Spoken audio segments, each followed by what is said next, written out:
بن عبد الله حدثنا هاشم بن القاسم حدثنا عبد الرحمن بن عبد الله بن دينار عن أبيه عن أبي صالح السمان عن أبي هريرة رضي الله عنه قال: قال رسول الله صلى الله عليه وسلم: من آتاه الله مالا فلم يؤد زكاته مثل له يوم القيامة شجاعا أقرع له زبيبتان يطوقه يوم القيامة، ثم يأخذ بهلزمتيه يعني شدقيه، ثم يقول: أنا مالك أنا كنزك، ثم تلا: ولا يحسبن الذين يبخلون الآية।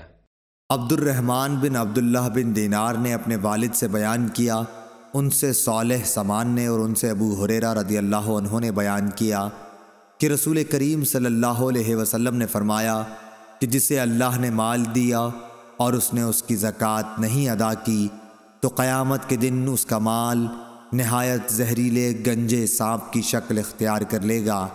उसकी आँखों के पास दो सियाह नुक्ते होंगे जैसे सांप के होते हैं। फिर वो सांप उसके दोनों जबड़ों से उसे पकड़ लेगा और कहेगा कि मैं तेरा माल और ख़जाना हूँ।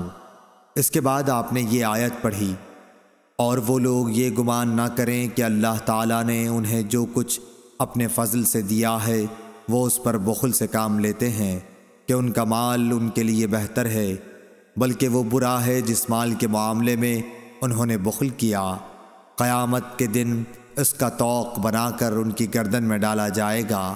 सही बुखारी हदीस नंबर 1403।